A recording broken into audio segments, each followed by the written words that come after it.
Hello, my name is Neil, and today I'm going to be explaining my solution of the bigger solution of water filtration on the moon.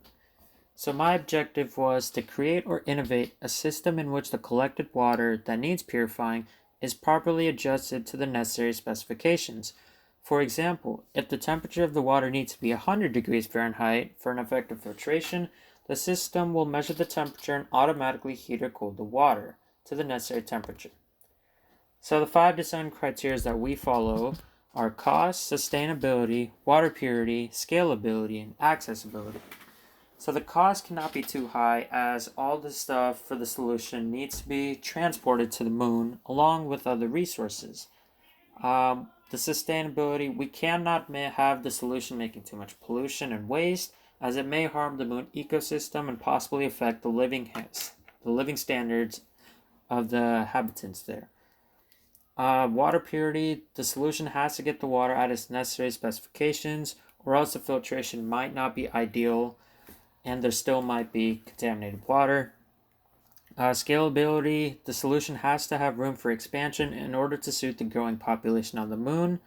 And accessibility, the solution has to be easy to use where an educated person won't have too much difficulties. So if something needs changing or something, a regular educated person could come and make the changes followed with thorough instructions. So this is my design solution. Please excuse my bad artwork, but I'll try to explain it as much as I can. So as we can see here, this is the water coming in from the community where it could be like houses, different buildings, machines, and all that. It'll go into the big filtration system. But before it goes into the filtration system, it'll stop by my solution. So basically what my solution is that there are 4 heaters slash coolers, but these are going to be heavy duty so they can quickly cool the water to the necessary temperature. There's also going to be 2 thermometers on the sides, which will measure the temperature and automatically send signals to the heaters and coolers to how much power they should put out on the water to get at the specific temperature. There's also going to be 2 controlled doors controlling the water from the community and the water leaving.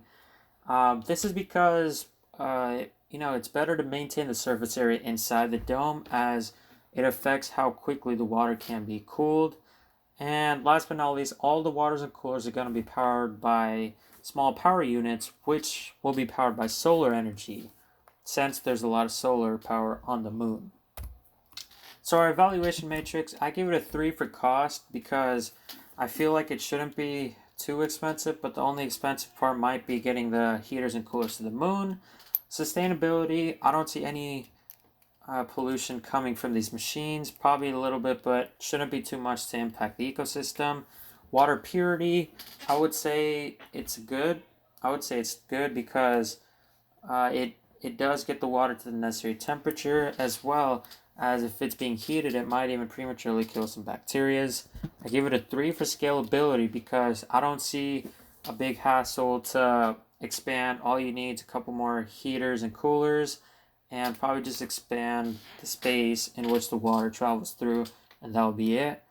And then I gave it a 3 for accessibility because the only hard part that I see is probably the coding part, or like the programming to where the temperature automatically sends the signals and all that. If they needed to alter that, that's the only hard part I see. But besides that, everything else should be straightforward. So this was my solution, and thank you very much for watching.